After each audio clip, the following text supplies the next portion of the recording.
Hi everyone, welcome to James English grammar in Telugu సిరీస్లో భాగంగా ఈరోజు మనం ఒక కొత్త సిరీస్ని స్టార్ట్ చేస్తున్నాం.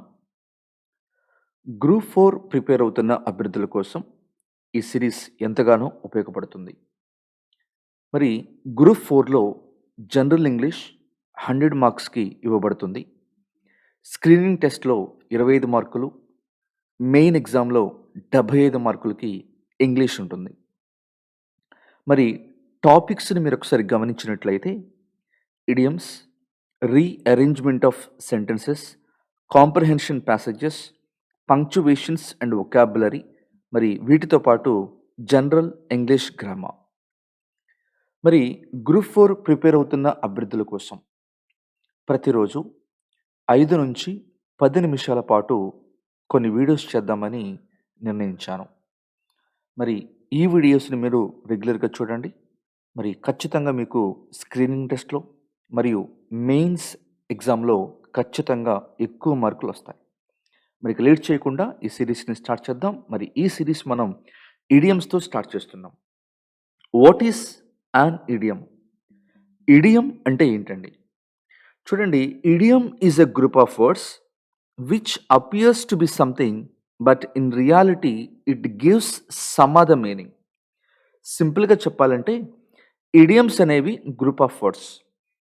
ఇవి చూడటానికి ఒక అర్థాన్ని ఇస్తాయి, కానీ నిజానికి మరొక అర్థాన్ని కలిగి ఉంటాయి.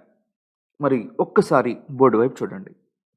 Rahul is a black sheep. Rahul is a black sheep. మరి తెలుగులో తీసుకుంటే మీరేమంటారంటే రాహుల్ ఒక నల్ల గొర్రె. కానీ నిజానికి ఇక్కడ బ్లాక్ షీప్ అన్నది మనకి ఇడియం అండి. సో నేనేం చెప్పాను ఇడియం అంటే ఇవి చూడటానికి ఒక అర్థాన్ని ఇస్తాయి, నిజానికి మరొక అర్థాన్ని కలిగి ఉంటాయి. బ్లాక్ షీప్ అంటే ఎవరో తెలుసా? సో మనతో పాటే ఉండి మన రహస్యాలను తెలుసుకొని మరి మన శత్రువులకు ఆ రహస్యాలను చేరవేసే వ్యక్తులు, అంటే నమ్మించి మోసం చేసే వ్యక్తులను ఇంగ్లీష్లో బ్లాక్ షీప్ అంటారు. అంటే ఒక రకంగా చెప్పాలంటే cheater or a person who takes away all your secrets. మరి PV Sindhu was a dark horse in Rio Olympics. జాగ్రత్తగా చూస్తే ఇక్కడ కూడా ఒక ఇడియం ఉంది. PV Sindhu was the dark horse. తెలుగులో ఏమంటామండి? పివి సింధు ఒక నల్ల గుర్రమా, చీకటి గుర్రమా? లేదండి. సో అంటే చూడండి, idioms are the group of words. They appear to be something but in reality they give some other meaning. Dark horse అంటే అర్థం ఏంటంటే అంటే ఏ రకమైన ఎక్స్పెక్టేషన్స్ లేకుండా ఆల్ ఆఫ్ ఏ సడన్ వెలుగులోకి వచ్చే వ్యక్తులను డార్క్ హార్స్ అంటారండి. అంటే మీ క్లాస్ రూమ్లో మీ స్నేహితురాలు చాలా యావరేజ్ స్టూడెంట్ అనుకుందాం. మరి అందరూ కూడా యావరేజ్ విద్యార్థి అనుకున్నారు. కానీ రేపొద్దున గ్రూప్ 4 మరి ఎగ్జామ్ రాసిన తర్వాత ఆమె స్క్రీనింగ్ టెస్ట్‌లో లేకపోతే మెయిన్స్ ఎగ్జామ్‌లో తను స్టేట్ ఫస్ట్ వచ్చిందనుకోండి. అంటే ఏ రకమైన ఎక్స్‌పెక్టేషన్స్ లేకుండా సడెన్‌గా వెలుగులోకి వచ్చే వ్యక్తులను డార్క్ హార్స్ అంటారు. అంటే దీన్ని బట్టి మనకు ఒక విషయం అర్థమైపోయింది. Idioms are the group of words whose meaning is different from the literal meaning of individual terms is called idiom. అంటే ఇవి చూడటానికి ఒక అర్థాన్ని కలిగి ఉంటాయి, ఇన్ రియాలిటీ అవి మరొక అర్థాన్ని కలిగి ఉంటాయి.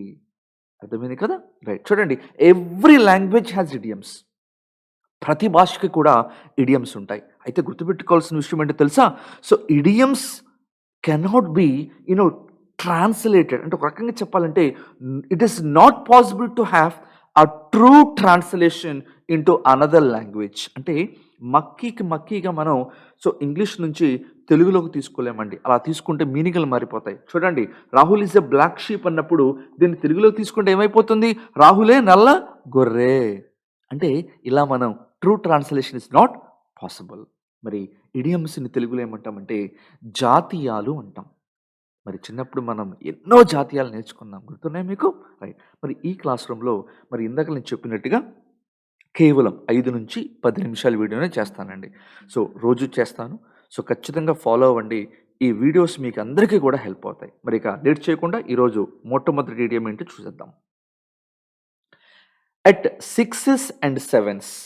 చూడండి, ఒక ఇడియం ఇస్తాను, దాని పక్కన మీనింగ్ ఇస్తాను, దానికి రిలేటెడ్ ఎగ్జాంపుల్ ఇస్తాను. So at sixes and sevens ఏంటండి? సిక్సెస్ సెవెన్స్, ఆర్లు ఏళ్ళు.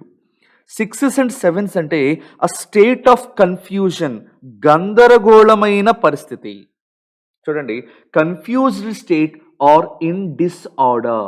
అంటే చూడండి, మీరు మీ రూమ్‌ని ఎప్పుడు కూడా నీట్‌గా సర్దుకుంటారు. మీ పుస్తకాలు కానివ్వండి, మీ బట్టలు కానివ్వండి, మీ రూమ్‌ని చాలా చక్కగా సర్దుకొని ఉంటారు. మరి ఎప్పుడన్నా బయటికి వెళ్ళేటప్పుడు ఇంటికి తాళాలు వేసి వెళతాం.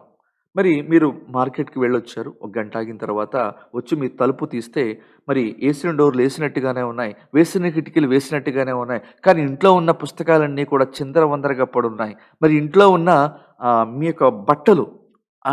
వస్తువులు అన్నీ కూడా చిందరవందరగా పడున్నాయి. మరి మనకేమనిపిస్తది? అరే! ఏంటి, తాళాలు వేసినట్టుగానే ఉన్నాయి. మరి గొళ్ళాలు పెట్టినట్టుగానే ఉన్నాయి.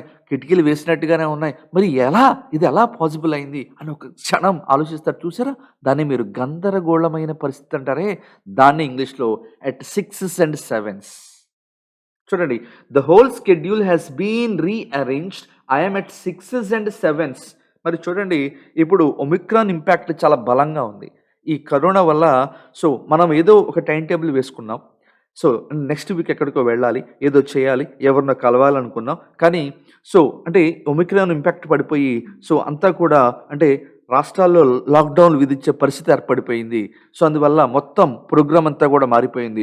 I am at sixes and sevens. అర్థమైంది కదా! దీన్నే ఎట్ సిక్సెస్ అండ్ సెవెన్స్. మరి రెండో ఇడియం చూసినట్లయితే an Apple of the eye.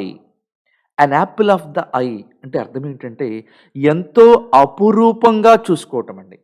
Something very very dear. చూడండి, ఒక కపుల్ ఉన్నారనుకుందాం. పెళ్లి చేసుకున్నారు. మరి 16 సంవత్సరాలయింది పాపం. అయినప్పటికీ కూడా వాళ్ళకి పిల్లలు లేరనుకుందాం. 16 ఇయర్స్. మరి 16 సంవత్సరాల తర్వాత వాళ్ళకి లేక లేక ఒక బాబు పుట్టాడనుకుందాం. లేదా ఒక పాప పుట్టింది. మరి ఆ పాపను వాళ్ళు ఎలా చూసుకుంటారు? ఎంతో అపురూపంగా చూసుకుంటారు కదా! అంటే కళ్ళల్లో పెట్టుకొని చూసుకుంటాం అంటారు చూసారా తెలుగులో? దాన్ని ఇంగ్లీష్‌లో apple of the eye. Something very dear. My neighbours treat their only son as the apple of their eye. కళ్ళల్లో పెట్టుకొని చూసుకోవటం అండి. రైట్, అర్థమవుతున్నాయి కదా! రైట్. ఇక మూడో ఇడియం చూద్దామండి.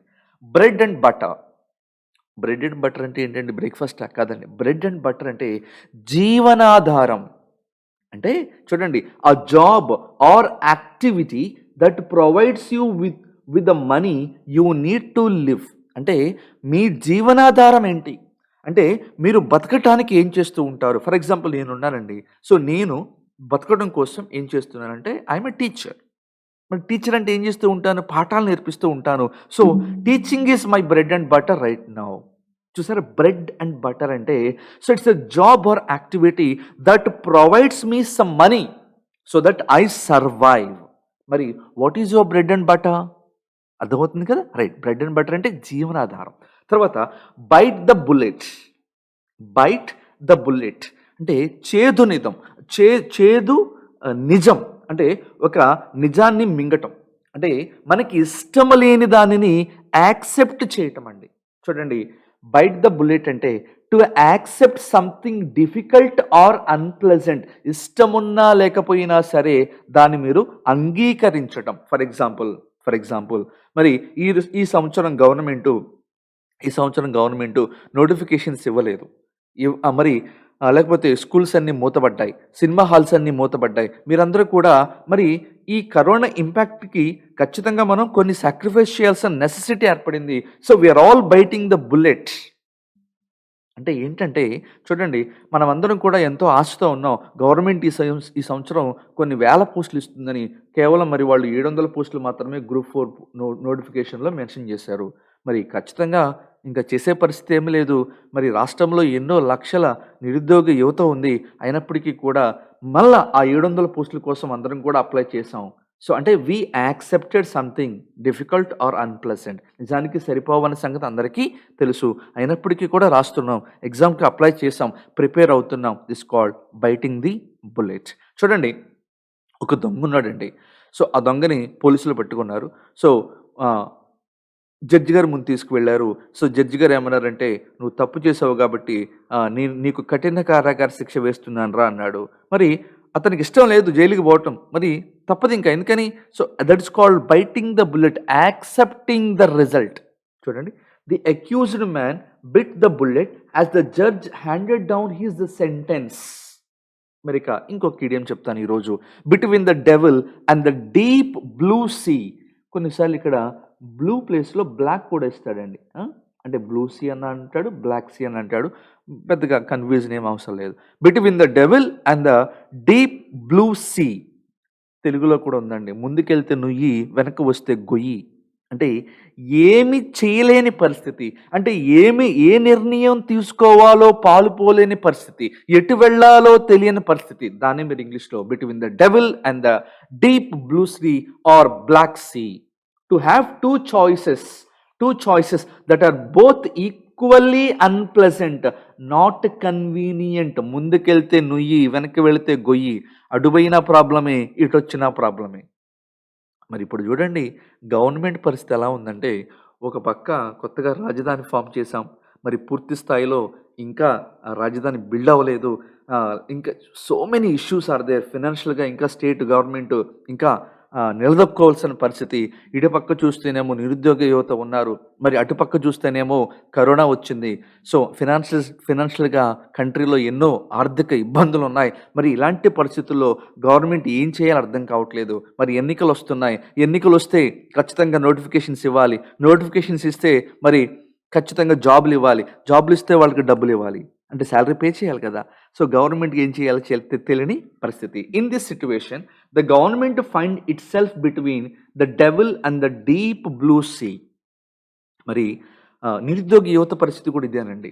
Between the devil and the deep blue see. చూడండి పోస్టులేమో గ్రూప్ 4 పోస్టులు 700 పోస్టులే ఉన్నాయి. సో, అంటే 700 కంటే తక్కువే ఉన్నాయి. మరి సో, కోచింగ్ సెంటర్‌లకి వెళ్ళాలా? వెళ్ళకూడదా? వెళితే పరిస్థితి ఏంటి? మరి వెళితే కంటిన్యూ అవుతదా? అవ్వదా? ఎందుకంటే మళ్ళీ ఒమిక్రాన్ వచ్చి మళ్ళీ గవర్నమెంట్ ఏమన్నా ఎడ్యుకేషన్ సంస్థలు అంటే విద్యా సంస్థలను క్లోజ్ చేస్తుందా? చేయదా? సో, ఇలాంటి ఒక భయంకరమైన సిట్యుయేషన్ అండి. అర్థమైందా? సో, అంటే we are not able to take any decision. దీన్నే మీరు ఇంగ్లీష్‌లో between the devil and the deep blue sea అంటారు. మరి ఇడియమ్స్‌కి సంబంధించి ఆహ్, ఈ సీరీస్ నేను కంటిన్యూ చేస్తానండి. అయితే గుర్తుపెట్టుకోండి. ఒకవేళ మీరు కంప్లీట్ కోర్స్ కోసం వెతుకుతుంటే గ్రూప్ 4కి సంబంధించి ముఖ్యంగా జనరల్ ఇంగ్లీష్ మీద కంప్లీట్ కోర్స్‌ని ఆల్రెడీ ప్రొవైడ్ చేస్తున్నానండి నేను. సో, మనకి జేమ్స్ ఇంగ్లీష్ అనే యాప్ ఉంది. మీరు ప్లే స్టోర్ ద్వారా దాన్ని మీరు డౌన్‌లోడ్ చేసుకోవచ్చు. చాలా తక్కువ ప్రైస్ కేవలం రూ. 499కి 6 మంత్స్ వ్యాలిడిటీతో సో, నేను మీకు కంప్లీట్ కోర్స్‌ని ప్రొవైడ్ చేస్తున్నాను. మరి ఈ కోర్స్ యొక్క స్పెషాలిటీ ఏంటంటే, so, complete topic wise videos ఉంటాయి. మరి ప్రతిరోజు మీకు ఎగ్జామ్ కండక్ట్ చేస్తాను ఆ టాపిక్స్ మీద. అదే విధంగా ఎవ్రీడే క్లారిఫికేషన్ ఆఫ్ డౌట్స్ ఉంటాయండి. ప్రతిరోజు కూడా సాయంత్రం 9 గంటలకి సో, మీరు విన్న టాపిక్ మీద, రాసిన ఎగ్జామ్ మీద డౌట్స్ ఉంటే నేను మీతో మాట్లాడి మీ యొక్క ప్రాబ్లమ్స్‌ని సాల్వ్ చేస్తాను. ఇంట్రెస్ట్‌గా ఉన్నవాళ్ళు ఈ కోర్స్‌లో జాయిన్ అవ్వండి. ఇది ఖచ్చితంగా హెల్ప్ అవుతుంది.